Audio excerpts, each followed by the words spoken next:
நண்பர்கள் அனைவருக்கும் வணக்கம். பிஜிடிஆர்பி மேக்ஸ் தேர்வு எழுதும் நண்பர்கள் அனைவரும் தேர்வில் வெற்றி பெற சாலை ஈசி மேக்ஸ் சார்பாக வாழ்த்துக்கள்.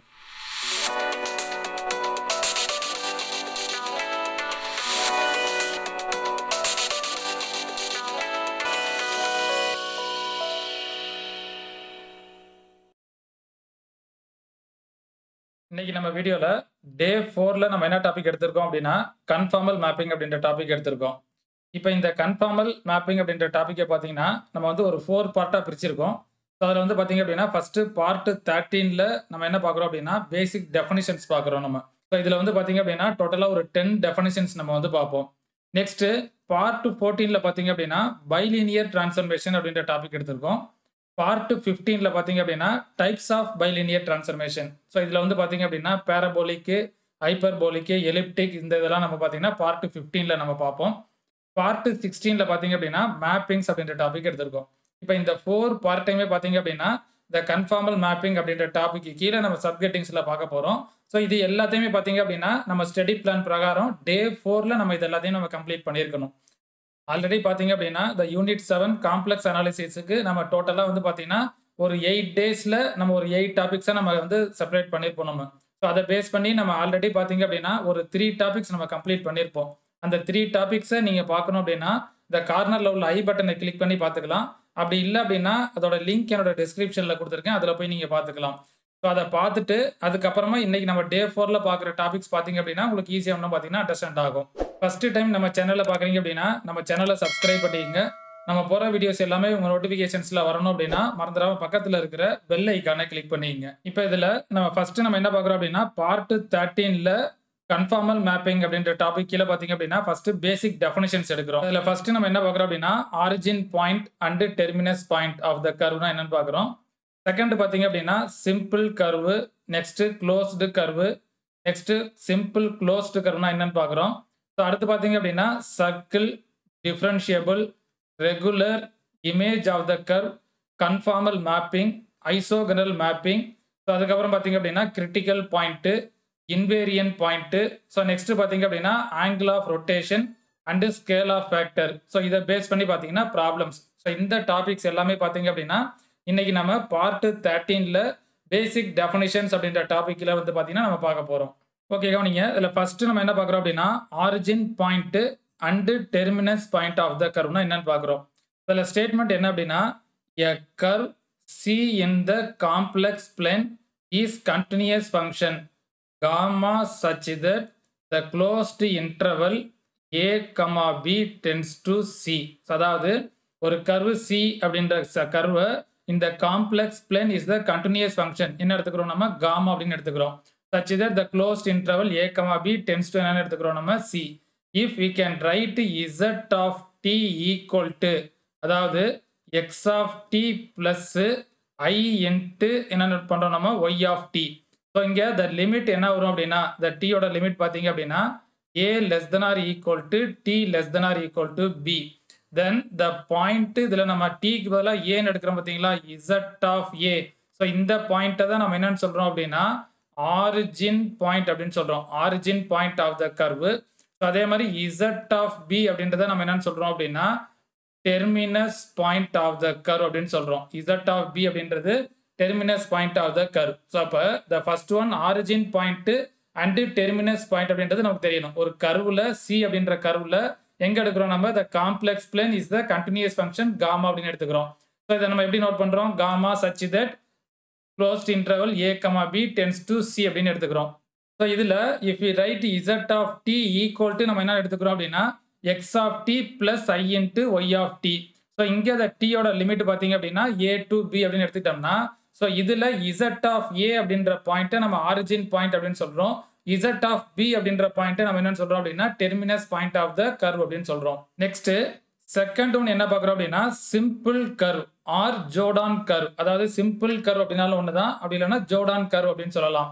ஸோ நம்ம எடுக்கிற த கண்டினியூஸ் ஃபங்க்ஷன் என்ன எடுத்துருப்போம் நம்ம the continuous function gamma such that the closed interval A comma B tends to C அப்படின்னு எடுத்துருப்போமா. ஸோ சி அப்படின்ற கர்வ் இந்த complex plane is the continuous function என்னன்னு எடுத்திருப்போம் gamma such that the close interval A comma B tends to C அப்படின்னு எடுத்திருப்போம். Then the curve c is set to be simple அப்படின்னா நம்ம எடுத்துக்கிட்ட கர்வு சிம்பிள் அப்படின்னு சொல்லணும் அப்படின்னா இஃப் த கண்டிஷன் என்ன அப்படின்னா T1 is not equal to T2 implies so நமக்கு என்ன வரணும் அப்படின்னா Z of T1 not equal to Z of T2 அப்படின்னு வரணும். ஸோ இந்த கண்டிஷனை சாட்டிஸ்ஃபை பண்ணுச்சு அப்படின்னா நம்ம எடுத்துக்கிட்ட கர்வை நம்ம என்னன்னு சொல்லிடலாம், நம்ம சிம்பிள் கர்வ் அப்படின்னு சொல்லிடலாம். ஸோ இந்த கண்டிஷன் ரொம்ப ரொம்ப முக்கியம். So the gamma such that the closed interval a comma b tends to c ல the continuous functionல ஸோ நம்ம எடுக்கிற கர்வ் c அப்படின்ற கர்வை நம்ம சிம்பிள் கர்வ் அப்படின்னு சொல்லணும் அப்படின்னா T1 not equal to T2 implies Z of T1 not equal to என்ன வரணும், நமக்கு Z of T2 அப்படின்னு வரணும். That is C is simple if the function gamma is என்னன்னு வரணும், நமக்கு 1 to 1 function அப்படின்னு வரணும். ஸோ நம்ம ஆல்ரெடி நம்ம படிச்சிருப்போம் 1 to 1 on 2 இதெல்லாமே நம்ம ஆல்ரெடி படிச்சிருப்போம். ஸோ இங்கே ஒரு கர்வு C அப்படின்ற கர்வை நம்ம வந்து சிம்பிள் கர்வ் அப்படின்னு சொல்லணும் அப்படின்னா ஸோ கண்டிப்பா the function gamma அப்படின்றது என்னவா இருக்கணும் அப்படின்னா gamma is 1 to 1 அப்படின்னு இருக்கணும்.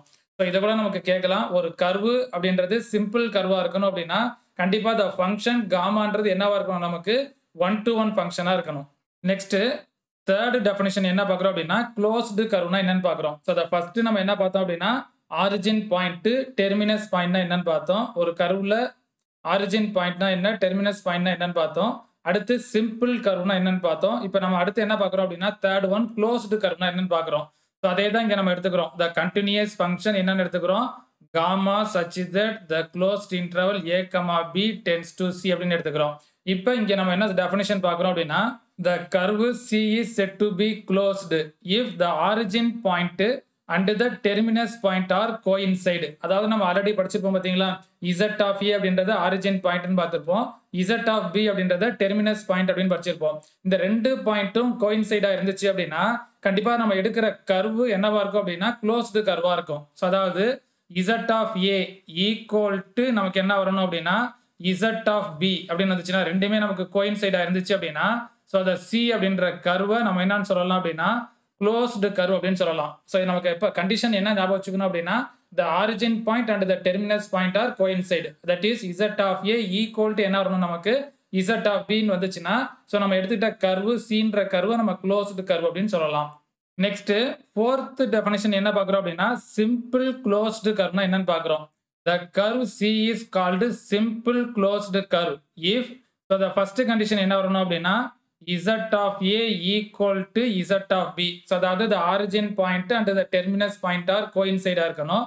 செகண்ட் ஒன் என்ன வரணும் அப்படின்னா z of t1 is not equal to z of t2 implies t1 is not equal to என்ன வரணும், நமக்கு t2 for every the t1 comma t2 belongs to எங்க இருக்கணும், நமக்கு so the closed interval a comma b ல இந்த ரெண்டு கண்டிஷனை சாட்டிஸ்ஃபை பண்ணுச்சு அப்படின்னா the curve நம்ம என்னன்னு சொல்லலாம் அப்படின்னா சிம்பிள் க்ளோஸ்டு கர்வ் அப்படின்னு சொல்லலாம்.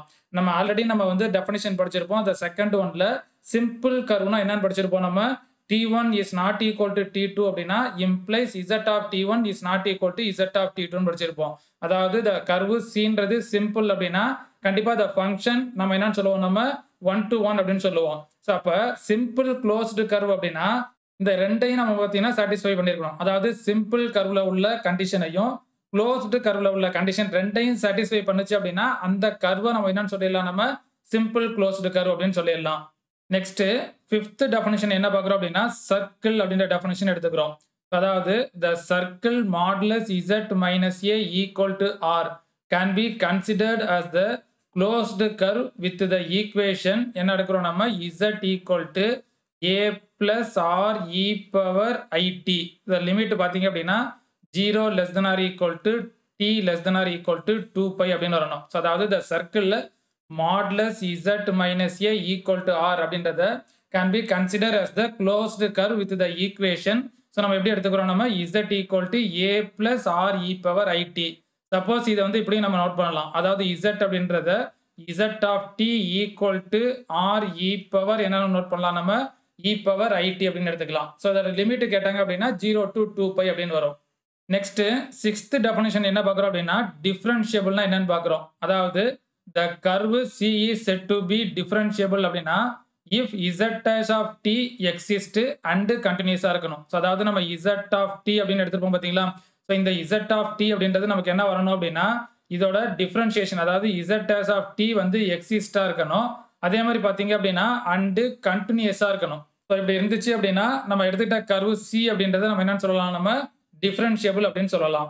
ஸோ நெக்ஸ்ட் செவன்த் டெஃபினிஷன் என்ன பார்க்குறோம் அப்படின்னா ரெகுலர் கர்வ்னா என்னன்னு பார்க்குறோம். அப்படி இல்லாட்டினா ரெகுலர் கர்வ் அப்படின்னு சொல்லலாம். ஸோ இதை நம்ம என்ன நோட் பண்ணலாம் அப்படின்னா ஸ்மூத் கர்வ். ஸோ இதை நோட் பண்ணிக்கங்க. ஸோ நமக்கு ஏதாச்சும் சேஞ்ச் பண்ணணும் அப்படின்னு நினைச்சாங்க அப்படின்னா ரெகுலர் கர்வ் அப்படின்னு சொல்லலாம். அப்படி இல்லைன்னா ஸ்மூத் கர்வ் அப்படின்னு சொல்லலாம். ஸோ இங்க என்ன கண்டிஷன் அப்படின்னா z dash of t not equal to 0 then the curve is said to be regular curve or என்னன்னு சொல்லலாம் நம்ம ஸ்மூத் கர்வ் அப்படின்னு சொல்லலாம். ஸோ அதாவது the differentiable நம்ம டெஃபினிஷன் பார்த்தோம்ல, the curve அப்படின்றத differentiable அப்படின்னா கண்டிப்பா z dash of t நம்ம என்னன்னு பார்த்தோம், நம்ம exist அப்படின்னு பார்த்தோம் அண்ட் continuous பார்த்தோம். ஸோ இங்க நம்ம என்ன ரெகுலர் கர்வ்ல பார்க்குறோம் அப்படின்னா the z dash of t யோட வேல்யூ not equal to 0 அப்படின்னு வந்துச்சுனாலே இந்த கர்வை நம்ம என்னன்னு சொல்லிடலாம் அப்படின்னா ரெகுலர் கர்வ், அப்படி இல்லாட்டினா ஸ்மூத் கர்வ் அப்படின்னு சொல்லலாம். ஸோ இந்த கண்டிஷனை ஞாபகம் வச்சுக்கோங்க. z dash of t not equal to 0 அப்படின்றத ஞாபகம் வச்சுக்கோங்க. ஸோ அப்படி இருந்துச்சு அப்படின்னா இந்த கர்வை regular curve or smooth curve அப்படின்னு சொல்லலாம். நெக்ஸ்ட் எய்த் டெஃபினிஷன் என்ன பார்க்குறோம் அப்படின்னா image of the curve. So இதில் ஸ்டேட்மெண்ட் என்ன அப்படின்னா சி அப்படின்ற ஒரு கர்வ் எடுக்கிறோம். அதாவது C such that z equal to z of t such that a less than or equal to t less than or equal to b. ஏன் எங்க எடுக்கிறோம் அப்படின்னா z பிளேன்ல எடுக்கிறோம். c அப்படின்ற கர்வை z equal to z of t the limit என்ன வரணும் அப்படின்னா a less than or equal to t less than or equal to b. So இப்போ இதோட இமேஜ் c dash அப்படின்னு நோட் பண்றோம் நம்ம. c dash such that w equal to w of t அதாவது z எடுக்கிற நம்ம பிளேன்ல. ஸோ இதோட இமேஜ் பார்த்தீங்க அப்படின்னா w பிளேன்ல எடுத்துக்கிறோம். w equal to w of t equal to நமக்கு என்ன வரணும் அப்படின்னா f of என்ன வரணும் அப்படின்னா z of t. எங்க வரணும் நமக்கு w plane is called தான் நம்ம என்னன்னு சொல்றோம் அப்படின்னா image of the curve c under f. அதாவது cன்ற கர்வ் நம்ம z plane எடுக்கிறோம். நம்ம இதோட இமேஜ் c dash அப்படின்றத w ஈக்குவல் டு நம்ம என்ன எடுத்துக்கிறோம் அப்படின்னா f of z of t அப்படின்னு எடுத்துக்கிறோம். எங்க நம்ம எடுத்துக்கிறோம் w பிளேன்ல. ஸோ இப்படி வந்துச்சு அப்படின்னா the c dash அப்படின்றத நம்ம image of the curve c under நம்ம என்னன்னு சொல்றோம், நம்ம f அப்படின்னு சொல்றோம். ஓகே கவனிங்க. இப்போ நெக்ஸ்ட் நைன்த் டெஃபினிஷன் என்ன பார்க்குறோம் அப்படின்னா கன்ஃபார்மல் மேப்பிங் அப்படின்றது பார்க்குறோம். இப்போ இதில் ஃபர்ஸ்ட் நம்ம என்ன ஞாபகம் வச்சுக்கணும் அப்படின்னா ஸோ இங்கே let the c1 and c2 அப்படின்ற கர்வை நம்ம என்ன எடுத்துக்கிறோம் அப்படின்னா டூ ரெகுலர் கர்வ் அப்படின்னு எடுத்துக்கிறோம். இங்கே எடுக்கிற நம்ம c1 c2 அப்படின்றத நம்ம என்ன எடுத்துக்கிறோம், நம்ம ரெகுலர் கர்வ்ஸ் அப்படின்னு எடுத்துக்கிறோம். பாசிங் த்ரூ த பாயிண்ட் பார்த்தீங்க அப்படின்னா z0 in d அப்படின்னு எடுத்துக்கிறோம். ஸோ அதே மாதிரி இங்கே பார்த்தீங்கன்னா f அப்படின்றத நம்ம என்ன எடுத்துருப்போம் அப்படின்னா கண்டினியூஸ் ஃபங்க்ஷன் அப்படின்னு எடுத்திருப்போம். ஸோ அதாவது ஃபர்ஸ்ட் நம்ம என்ன ஞாபகம் வச்சுக்கணும் அப்படின்னா ஸோ இங்கே நம்ம பார்க்குற c1 c2 அப்படின்றது two regular curves passing through the point z0 in எங்க நம்ம d அப்படின்னு பார்க்குறோம். ஸோ அதே மாதிரி f அப்படின்றது பார்த்தீங்க அப்படின்னா கண்டினியூஸ் ஃபங்க்ஷன். ஸோ இதில் the c1 dash and c2 dash இதில் வந்து பார்த்தீங்க அப்படின்னா c1 dash அப்படின்னு பார்ப்போம், இன்னொன்று c2 dash அப்படின்னு பார்ப்போம். ஸோ இது வந்து என்ன அப்படின்னா இமேஜ் ஆஃப் c1 c2 அப்படின்னு அர்த்தம். ஸோ அதாவது c1 dash and c2 dash அப்படின்றது என்ன அப்படின்னா image of c1 and c2 under என்னது நமக்கு f. ஸோ இதை ஞாபகம் வச்சுங்க. இந்த டெஃபினிஷன் பார்க்கறதுக்கு முன்னாடி c1 c2 அப்படின்றது என்ன அப்படின்னா two regular curves passing through the point z0 in d எடுத்துங்க. ஸோ fன்றது என்ன அப்படின்னா continuous function, c1 dash c2 dash அப்படின்றது என்ன அப்படின்னா image of c1 and c2. இப்போ என்ன டெஃபினிஷன் அப்படின்னா if the angle between c1 and c2 is equal to the angle between c1 dash and c2 dash both in magnitude and direction அப்படின்னா கண்டிப்பா the function f is said to be நம்ம என்னன்னு சொல்லலாம் அப்படின்னா conformal at z0 அப்படின்னு சொல்லலாம். So அதாவது நம்ம எடுத்துக்கிட்ட the two regular curves c1 c2 அப்படின்றது ஸோ அதோட ஆங்கிள் பார்க்குறோம் நம்ம angle between the two regular curves c1 and c2. So இது எதுக்கு ஈக்குவலாக இருக்கும் அப்படின்னா the angle between the image of c1 and c2 பார்த்தோம் பார்த்தீங்களா. ஸோ அதுக்கு ஆங்கிள் வந்து பார்த்தீங்க அப்படின்னா ஈக்குவலாக இருக்கும். ஸோ அதை தான் பார்த்தீங்க அப்படின்னா the both magnitude and direction அப்படின்னு பார்க்குறோம் நம்ம. ஸோ இங்கே நம்ம இப்படி இருந்துச்சு அப்படின்னா f is said to be நம்ம என்னன்னு சொல்லலாம், நம்ம conformal at the point z0 அப்படின்னு சொல்லலாம். ஸோ இந்த டெஃபினிஷன் ரொம்ப ரொம்ப முக்கியம். கன்ஃபார்மலை பேஸ் பண்ணி இதை நமக்கு வந்து பார்த்தீங்கன்னா இந்த கண்டிஷன் கேட்கலாம். ஸோ இதில் the both in magnitude and டைரக்ஷன்றது முக்கியம். ஸோ இதை தான் இங்கே நம்ம பார்ப்போம். That is a conformal mapping preserves angle both in magnitude and direction அப்படின்னு வரணும். So the conformal mapping preserves angle both in magnitude and direction அப்படின்னு வரும்.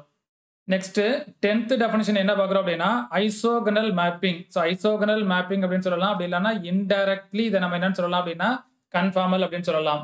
ஸோ இதில் என்ன ஸ்டேட்மெண்ட் அப்படின்னா if the angle preserved only in magnitude and direction is reversed then the mapping is said to be என்னன்னு சொல்லலாம் அப்படின்னா isogonal mapping அப்படின்னு சொல்லலாம். அதாவது என்ன பார்க்குறோம் அப்படின்னா the angle preserved only in magnitude and direction is reversed. So the reversed அப்படின்னா ஆப்போசிட்டா இருந்துச்சு அப்படின்னா then the mapping is said to be நம்ம என்னன்னு சொல்லலாம் அப்படின்னா ஐசோகனல் மேப்பிங் அப்படின்னு சொல்லலாம். ஸோ இது வரைக்கும் பார்த்தீங்க அப்படின்னா ஸோ the basic definitions பார்த்துருப்போம். டோட்டலாக ஒரு 10 டெஃபினிஷன் படிச்சிருப்போம் நம்ம. ஸோ இந்த 10 டெஃபினிஷன் ரொம்ப ரொம்ப நமக்கு முக்கியம். ஸோ இதை பேஸ் பண்ணி கூட நமக்கு டைரக்டா கொஸ்டின்ஸ் கேட்கலாம். இப்போ நெக்ஸ்ட் நம்ம என்ன பார்க்குறோம் அப்படின்னா தியரம். ஸோ ஃபர்ஸ்ட் தியரம் என்ன பார்க்குறோம் அப்படின்னா let f be an analytic function in D. f அப்படின்றத நம்ம என்ன எடுத்துக்கிறோம் அப்படின்னா analytic function in D அப்படின்னு எடுத்துக்கிறோம். ஸோ இதுல z0 அப்படின்னு எடுக்கிறோம். அதாவது z0 belongs to எங்க எடுக்கிறோம் நம்ம D ல. if f dash of z0 is not equal to 0 அப்படின்னா then f is நம்ம என்ன சொல்லலாம் அப்படின்னா கன்ஃபார்மல் அப்படின்னு சொல்லலாம். நம்ம f அப்படின்றத கன்ஃபார்மல் அட் என்னன்னு சொல்லலாம் நம்ம z0. ஸோ இந்த கண்டிஷனும் நமக்கு வந்து பார்த்தீங்கன்னா கேட்கலாம். அதாவது எஃப்ன்ற ஃபங்க்ஷன் நம்ம அனலிட்டிக் ஃபங்க்ஷன் இன் டி அப்படின்னு எடுத்துக்கிறோம். ஸோ இதில் ஒரு பாயிண்ட் எடுக்கிறோம் z0 அப்படின்ற பாயிண்ட்டை பிலாங்ஸ் டு டி அப்படின்னு எடுத்தோம்னா எஃப் டேஸ் ஆஃப் z0 என்ன வரணும் அப்படின்னா நாட் ஈக்குவல் டு 0ன்னு வந்துச்சு அப்படின்னா கண்டிப்பாக அந்த பாயிண்ட்ல நம்ம எடுக்கிற ஃபங்க்ஷனை நம்ம என்னன்னு சொல்லலாம் நம்ம கன்ஃபார்மல் அப்படின்னு சொல்லலாம். ஸோ அதாவது நான் வேனிஷிங் டெரிவேட்டிவ்ஸ் அதாவது எஃப் ஆஃப் z அப்படின்றதுக்கு டிஃபரன்ஷியேட் பண்ணோம் அப்படின்னா நமக்கு என்ன வரணும் நமக்கு நான் வேனிஷிங் டெரிவேட்டிவ் இருந்துச்சு அப்படின்னாலே கண்டிப்பா அந்த ஃபங்க்ஷனை நம்ம என்னன்னு சொல்லிடலாம் நம்ம கன்ஃபார்மல் அப்படின்னு சொல்லிடலாம். இந்த கண்டிஷன் ரொம்ப ரொம்ப முக்கியம். ப்ரீவியஸ் இயர்ல கூட இந்த கண்டிஷனை டைரக்டா நமக்கு வந்து பாத்தீங்கன்னா கேட்டிருக்காங்க. நெக்ஸ்ட் ஸோ இதை பேஸ் பண்ணி நம்ம பாத்தீங்கன்னா எக்ஸாம்பிள் பாக்குறோம். இதுல ஃபர்ஸ்ட் எக்ஸாம்பிள் என்ன பாக்குறோம் நம்ம f of z equal to e power z is நம்ம என்னன்னு சொல்றோம் நம்ம கன்ஃபார்மல் அப்படின்னு சொல்றோம். நம்ம ஆல்ரெடி நம்ம என்ன பார்த்தோம் அந்த தீரத்துல f be analytic function.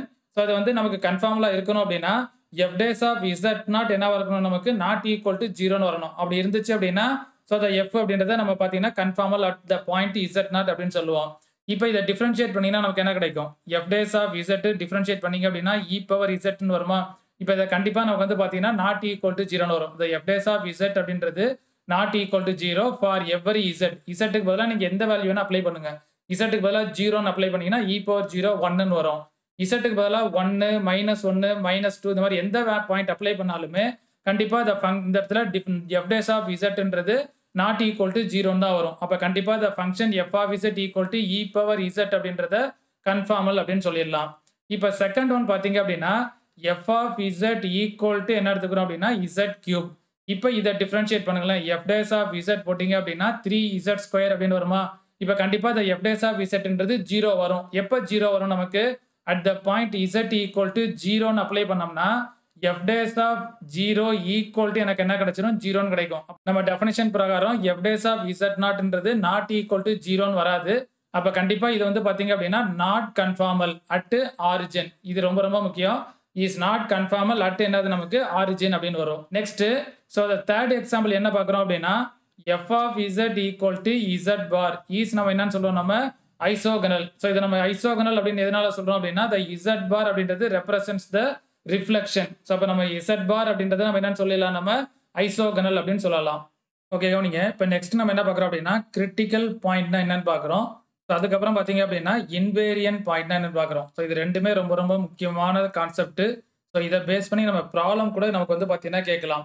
So இதில் ஃபர்ஸ்ட் நம்ம என்ன பார்க்குறோம் அப்படின்னா த கிரிட்டிக்கல் பாயிண்ட் அப்படின்றது என்ன அப்படின்னா a point z0 is said to be critical point அப்படின்னா f dash of z0 equal to நமக்கு என்ன வரணும் 0 அப்படின்னு வரணும். அதாவது at the point z0 அப்படின்னு ஒன்று எடுத்துக்கிறோம். இப்போ இந்த பாயிண்ட்டை நம்ம வந்து கிரிட்டிக்கல் பாயிண்ட் அப்படின்னு சொல்லணும் அப்படின்னா f dash of z0 equal to நமக்கு என்ன வரணும் நமக்கு 0 அப்படின்னு வரணும். ஸோ இந்த கண்டிஷன் ரொம்ப ரொம்ப முக்கியம். ஒரு பாயிண்ட் z0 அப்படின்றத நம்ம கிரிட்டிக்கல் பாயிண்ட் அப்படின்னு சொல்லணும் அப்படின்னா இந்த கண்டிஷனை நமக்கு சாட்டிஸ்ஃபை பண்ணியிருக்கணும். அதாவது f dash of z0 equal to என்ன வரணும் நமக்கு 0 அப்படின்னு வரணும். ஸோ இதை நம்ம எப்படி ப்ராப்ளம் நம்ம கண்டுபிடிப்போம் அப்படின்னா நமக்கு கொடுத்துருக்கிற ஃபங்க்ஷன் f of z அப்படின்னு ஏதாச்சும் ஒரு ஃபங்க்ஷன் கொடுத்துருந்தாங்க அப்படின்னா இதுல இருந்து நம்ம f dash of z கண்டுபிடிச்சு ஈக்குவல் டு 0 அப்படின்னு எடுத்தோம்னா ஸோ இங்க கிடைக்கிற பாயிண்ட்டுக்கு பேர் தான் நம்ம என்னன்னு சொல்லுவோம் அப்படின்னா கிரிட்டிக்கல் பாயிண்ட் அப்படின்னு சொல்லுவோம். நம்ம நெக்ஸ்ட் நம்ம என்ன பார்க்குறோம் அப்படின்னா இன்வேரியன்ட் பாயிண்ட்னா என்னன்னு பார்க்குறோம். ஸோ இதை இன்வேரியன்ட் பாயிண்ட் அப்படின்னு சொல்லலாம். அப்படி இல்லைன்னா ஃபிக்ஸ்டு பாயிண்ட் அப்படின்னு சொல்லலாம். ஸோ இங்கே நம்ம என்ன டெஃபினிஷன் பார்க்குறோம் அப்படின்னா it is obtained by putting F of Z equal to Z அப்படின்னு எடுத்துக்கிறோம். அதாவது இன்வேரியன்ட் பாயிண்ட் கண்டுபிடிக்கணும் அப்படின்னா இன்வேரியன்ட் பாயிண்ட், அப்படி இல்லைன்னா ஃபிக்ஸ்டு பாயிண்ட் கண்டுபிடிக்கணும் அப்படின்னா நமக்கு கொடுத்துருக்கிற ஃபங்க்ஷன் எஃப் ஆஃப் இசட்டுக்கு பதிலாக நம்ம என்ன எடுத்துக்கணும், நம்ம இசட் அப்படின்னு எடுத்துக்கணும். எஃப் ஆஃப் இசட்னு இருக்கலாம், அப்படி இல்லைன்னா டபிள்யூன்னு இருக்கலாம். இந்த டபிள்யூக்கு பதிலாக இசட்னு அப்ளை பண்ணி இதை நம்ம சால்வ் பண்ணோம் அப்படின்னா இசட்டுக்கு சம் பாயிண்ட்ஸ் கிடைக்கும். இந்த பாயிண்ட்டுக்கு பேர் என்ன அப்படின்னா invariant points or fixed point. இது ரெண்டுத்துக்கும் கொஞ்சம் நல்லா டிஃபரன்ஸ் பார்த்துங்க. கிரிட்டிக்கல் பாயிண்ட் அப்படின்னா டிஃபரன்ஷியேட் பண்ணணும். எஃப் ஆஃப் இசட்டை டிஃபரன்ஷியேட் பண்ணி அதை ஈக்குவல் டு 0ன்னு எடுத்து அங்கே கண்டுபிடிக்கிற பாயிண்ட்டுக்கு பேர் கிரிட்டிக்கல் பாயிண்ட் அப்படின்னு சொல்லுவோம். இன்வேரியன்ட் பாயிண்ட் ஃபிக்ஸ்டு பாயிண்ட் அப்படின்னா கொடுத்துருக்கிற ஃபங்க்ஷனை அப்படியே எடுத்துக்க போகிறோம். எஃப் ஆஃப் இசட் அப்படின்னு கொடுத்துருப்பாங்க பார்த்தீங்களா, ஒரு ஃபங்க்ஷன். இந்த எஃப் ஆஃப் இசட்டுக்கு பதிலாக அப்படியே டேரெக்டாக இசட்னு அப்படின்னு எடுத்து இதை அப்படியே நம்ம சால்வ் பண்ணோம்னா இசட்டுக்கு ஆன்சர் கிடைக்கும். இந்த பாயிண்ட்டை நம்ம என்னன்னு சொல்கிறோம் அப்படின்னா invariant point or fixed point அப்படின்னு சொல்கிறோம். ஸோ நெக்ஸ்ட் நம்ம என்ன பார்க்குறோம் அப்படின்னா அண்டர் த கன்ஃபார்மல் மேப்பிங், அதாவது W equal to F of இசட்ல ஸோ த ஃபர்ஸ்ட் ஒன் நம்ம என்ன கண்டுபிடிக்கிறோம் அப்படின்னா angle of rotation at the point Z நாட்ல எப்படி கண்டுபிடிக்கிறதுன்றதை பார்க்குறோம். So the angle of rotation எப்படி கண்டுபிடிக்கணும் அப்படின்னா argument of W dash of Z naught at the point Z நாட்ல நம்ம எடுக்கிற ஃபங்க்ஷன் அப்படியே டிஃபரன்ஷியேட் பண்ணி ஆர்குமெண்ட் கண்டுபிடிச்சோம் அப்படின்னா ஸோ இதை நம்ம என்னன்னு சொல்றோம், நம்ம ஆங்கிள் ஆஃப் ரொட்டேஷன், அதாவது டபிள்யூன்னு வரலாம்.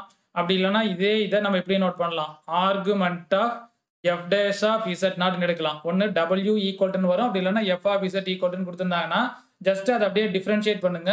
அந்த டிஃபரன்ஷியேட் பண்ணதில் at the point Z not apply பண்ணி ஆர்குமெண்ட் கண்டுபிடிச்சோம் அப்படின்னா ஸோ இதை வந்து நம்ம ஆங்கிள் ஆஃப் ரொட்டேஷன் அப்படின்னு சொல்றோம்.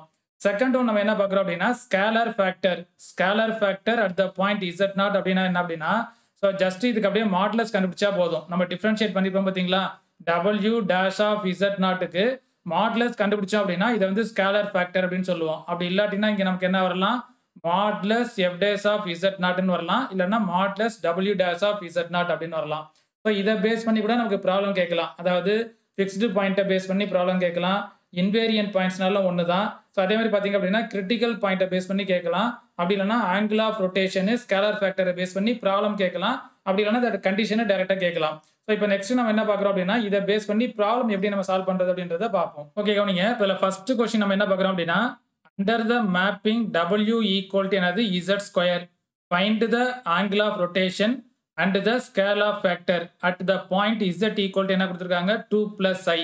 அதாவது W equal to Z square and the point என்ன கொடுத்துருக்காங்க அப்படின்னா இசட் ஈக்குவல் டு 2 + I. இதில் ஃபர்ஸ்ட் நம்ம என்ன கண்டுபிடிக்கணும், ஆங்கிள் ஆஃப் ரொட்டேஷன். இப்போ முதல்ல ஆங்கிள் ஆஃப் ரொட்டேஷன் கண்டுபிடிக்கிறதுக்கு முன்னாடி ஜஸ்ட் இங்கே கொடுத்துருக்கிற ஃபங்க்ஷனை முதல்ல டிஃபரன்ஷியேட் பண்ணிக்கங்க. இப்போ W equal to Z square அப்படின்னா W டேஷ் கண்டுபிடிச்சிங்க அப்படின்னா நமக்கு என்ன கிடைக்கும், நமக்கு 2Z அப்படின்னு கிடைக்குமா. ஸோ அதாவது 2Z ஸ்கொயரை டிஃபரன்ஷியேட் பண்ணீங்க அப்படின்னா 2Z அப்படின்னு கிடைக்கும். இப்போ இதில் அட் த பாயிண்ட் அப்ளை பண்ணுங்க. W dash of at the point இசட்ன்றது என்னதுங்க நமக்கு 2 + I. இதில் அப்ளை பண்ணீங்க அப்படின்னா 2 இன்ட்டு என்ன வரும் அப்படின்னா 2 + Iன்னு வருமா. இப்போ 2 இன்ட்டு 2 4 ப்ளஸ் என்ன கிடைக்கும் நமக்கு 2I அப்படின்னு கிடைக்கும். இப்போ இதில் W டேஷ் ஆஃப் 2 + I கண்டுபிடிச்சாச்சு ஈக்குவல் டு 4 + 2Iன்னு வந்துடும். அப்போ நம்ம ஆங்கிள் ஆஃப் ரொட்டேஷன் கண்டுபிடிக்கணும், ஸ்கேல் ஆஃப் ஃபேக்டர் கண்டுபிடிக்கணும் அப்படின்னா ஜஸ்ட் கொடுத்துருக்கிற ஃபங்க்ஷனை முதல்ல டிஃபரன்ஷியேட் பண்ணுங்க. டிஃபரன்ஷியேட் பண்ணதுக்கு அப்புறமா அட் த பாயிண்ட் என்ன கொடுத்துருக்காங்களோ அதை முதல்ல அப்புறம் அப்ளை பண்ணுங்க. ஒன்று Wன்னு கொடுக்கலாம், அப்படி இல்லைன்னா எஃப் ஆஃப் இசட்னு கொடுக்கலாம். ஸோ எப்படி கொடுத்தாலுமே எஃப் டேஷ் ஆஃப் இசட் கண்டுபிடிங்க. ஸோ அதில் எஃப் டேஷ் ஆஃப் இசட்டுக்கு பதிலாக அந்த பாயிண்ட் அப்ளை பண்ணுங்க. இப்போ இதில் ஃபர்ஸ்ட் நம்ம என்ன கண்டுபிடிக்கிறோம் அப்படின்னா ஆங்கிள் ஆஃப் ரொட்டேஷன். இப்போ இதில் ஆங்கிள் ஆஃப் ரொட்டேஷன் அப்படின்னா நம்ம என்ன ஃபார்முலா பார்த்துருப்போம், நம்ம ஈக்குவல் டு ஆர்குமெண்ட் ஆஃப் என்னன்னு பார்த்துருப்போம், நம்ம W dash of Z naught அப்படின்னு பார்த்துருப்போமா. ஸோ இதில் W dash of Z naught அப்படின்றது தான் இங்கே நம்ம 4 + 2Iன்னு கண்டுபிடிச்சிருப்போம் நம்ம. அப்போ இந்த இடத்துல நமக்கு என்ன வரும், ஆர்குமெண்ட் ஆஃப் என்ன வரும் அப்படின்னா 4 + 2I. ஸோ இந்த argument of W dash of Z நாட்டுக்கு பதிலாக இந்த வேல்யூ அப்ளை பண்ணுங்க. இப்போ நம்ம ஆல்ரெடி நம்ம ஃபார்முலா பார்த்துருப்போம். ஸோ இதை ஞாபகம் வச்சுக்கோங்க, ஆர்குமெண்ட் ஆஃப் X + IY அப்படின்னா ஸோ நம்ம என்னன்னு படிச்சிருப்போம், நம்ம tan இன்வெர்ஸ் Y/X அப்படின்னு படிச்சிருப்போமா. ஆர்குமெண்ட் ஆஃப் X + IY அப்படின்னா tan இன்வெர்ஸ் Y/X அப்படின்னு படிச்சிருப்போம். இங்கே Xக்கு பதிலாக 4ன்னு இருக்கு, Yக்கு பதிலாக பார்த்தீங்கன்னா 2 அப்படின்னு இருக்குமா. அப்போ இந்த இடத்துல நமக்கு என்ன கிடைக்கும் அப்படின்னா tan இன்வெர்ஸ் Y அப்படின்றது 2, X அப்படின்றது 4. அப்போ tan இன்வெர்ஸ் என்ன கிடைக்கும் நமக்கு 2/4 அப்படின்னு கிடைக்குமா. இதை சிம்பிளை பண்ணீங்க அப்படின்னா tan இன்வெர்ஸ் என்ன கிடைக்கும் நமக்கு 1/2 அப்படின்னு கிடைக்கும். இப்போ பார்த்தீங்க அப்படின்னா ஆங்கிள் ஆஃப் ரொட்டேஷன் நமக்கு என்ன கிடைச்சிரும், நமக்கு tan இன்வெர்ஸ் 1/2 கிடைக்கும். இப்போ இதே இதுக்கு செகண்ட் ஒன் நம்ம என்ன கண்டுபிடிக்கணும் அப்படின்னா ஸ்கேல் ஆஃப் ஃபேக்டர்ன்றது கண்டுபிடிக்கணும். Scale of factor. இப்போ இதுக்கு நம்ம என்ன ஃபார்முலா பார்த்துருப்போம், மாட்லஸ் W டேஷ் ஆஃப் Z0ன்னு பார்த்துருப்போமா. இப்போ modulus W dash of Z0 என்ன கண்டுபிடிச்சிருப்போம், நம்ம 4 + 2i. ஜஸ்ட் இதுக்கு அப்படியே மாட்லஸ் எடுங்க. 4 + 2iக்கு மாட்லஸ் எடுத்தீங்க அப்படின்னா ரூட் ஆஃப் 4 × 4 16, 2 × 2 4 கிடைக்கும். அப்போ ரூட் ஆஃப் என்ன கிடைக்கும், நமக்கு 20 அப்படின்னு கிடைக்குமா. ஸோ இதை கூட நம்ம பிரிச்சுக்கலாம். அதாவது 4 5s are 20 அப்படின்னு பிரிச்சிங்கன்னா 2√5 அப்படின்னு கிடைக்கும். அப்போ ஸ்கேல் ஆஃப் ஃபேக்டர் பார்த்தீங்க அப்படின்னா 2√5 கிடைக்கும். ஸோ இந்த மாதிரி பார்த்தீங்க அப்படின்னா ஏதாச்சும் ஒரு ப்ராப்ளம் கொடுத்துட்டு ஆங்கிள் ஆஃப் ரொட்டேஷன் எப்படி கண்டுபிடிக்கிறது, ஸ்கேல் ஆஃப் ஃபேக்டர் எப்படி கண்டுபிடிக்கிறதுன்னு கேட்டாங்க அப்படின்னா ஜஸ்ட் இந்த ஆங்கிள் ஆஃப் ரொட்டேஷன் அப்படின்றதுக்கு formula argument of W dash of Z0 அப்படின்றத ஞாபகம் வச்சுக்கோங்க.